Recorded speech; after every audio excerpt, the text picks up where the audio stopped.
Divorce is so much more popular. Oh, yeah, yeah. But I think it's because they're also not taking it seriously. They have separate bank accounts. So if they break up, or get a divorce, it's like, they already stash piled their stuff or they're going to figure it out or whatever. When guys harass me about why I didn't get a prenuptial agreement and all this stuff, because which business do you think is going to be more successful? The one where the person's mortgaged their house and put everything in it, and if this business goes under, they lose everything, or the one where the guy is like, it's a side business that he's running, right? Right. Okay, or he has a backup plan. As magical as we are together, if we handled our fights in the wrong way, then I don't think we would feel the same way. I think That's true. would still. I don't think we're immune to the plaque building. It would be a little bit better because we've never really yelled at each other and called each other names. There's been times where we've been upset where it's like close, but it's nowhere near what most people experience at all. And so that's why I agree with what you said. And that's why I kind of wanted to focus more personally on the beginning stages. Yeah.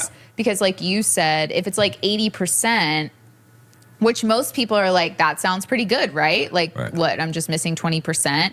Because that's how it feels with their other relationships. They're like, okay, well, I probably feel around 80% with my family and 80% with my friends because there's things I don't like, which is normal. Right. But in a romantic relationship, it does have to be more. It has to be more because you end up treating the other person a different way if you kept the 80 or less and go into a relationship. It's going to be harder, and you're treating them poorly because you have all this stuff built up and you're feeling a certain type of way.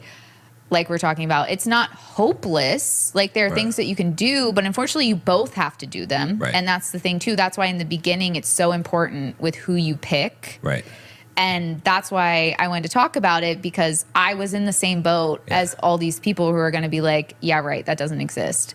I was one of those people, though, that I was like, I would rather be alone than with the wrong person.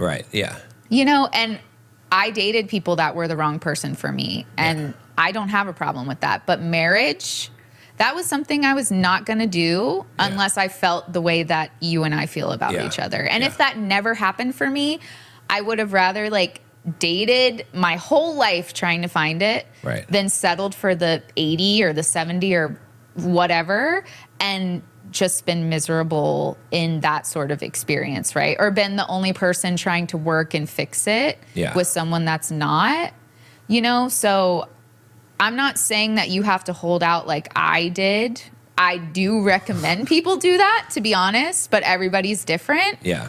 But you do have to, like you said, get to a higher percentage, ideally 100%, before you make that commitment, because it will shape how you interact, how you have conflicts, how all of that stuff happens, how you parent when you have that 100%.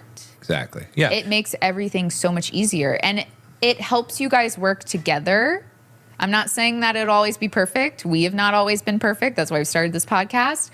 But I know that all the things that we've been through have been handled a million times better than any of the other relationships I've been in, including family issues and drama and things like that. It's just the healthiest thing.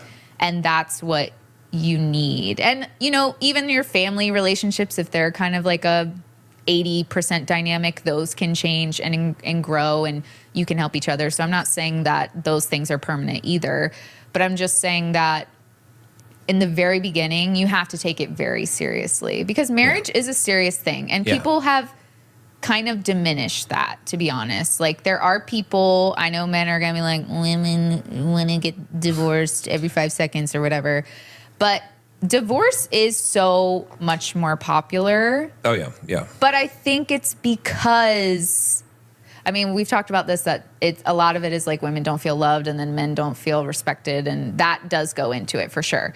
But they're also not taking it seriously. They have separate bank accounts, so if they break up, or get a divorce, it's like, they already stash piled their stuff or they're going to figure it out or whatever. They're not fully invested, like you said. They're not viewing it as one togetherness. Well, okay. And that's a great point. think of it this way. I have done some consulting and some work in the startup world, right? And if you're going to start a startup, right, a company, you're going to try to get investment, right? So you got to pitch. You got to go to all these investment bankers and in different places in Silicon Valley where you're pitching, right? Now, when you pitch, it's the same thing. You've seen Shark Tank plenty of times. We watch Shark Tank, right?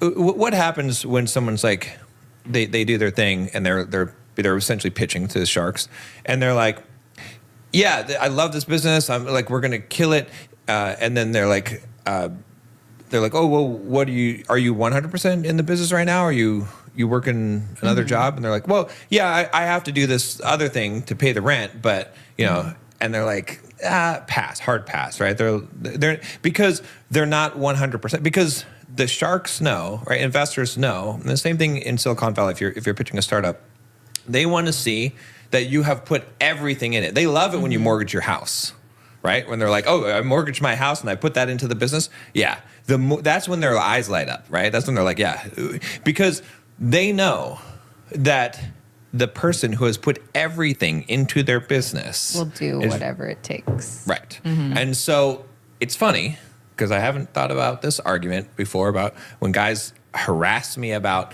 why I didn't get a prenuptial agreement and all this stuff. Because which business do you think is going to be more successful? The one where the person's mortgaged their house and put everything in it, and if this business goes under, they lose everything? Or the one where the guy is like, it's a side business that he's running, right? Right. Okay. Or he has a backup plan. Same thing with a marriage. Which marriage you think is going to be more likely to be successful? The one where the guys put everything into it. Both people have put everything into it. They don't have any separate bank accounts. If this falls apart, they're both going to be screwed over. They're going to lose everything. Whatever, you could say the guy's going to lose everything. Whatever, it doesn't matter. There's a lot of risk that's put into it. That's going to be more successful. Right. Guaranteed. It doesn't mean that it's going to be successful, but I can guarantee you, if you put everything into it and you don't have a backup plan, and you're going to be screwed if it doesn't work, it's going to be more successful than it would be otherwise.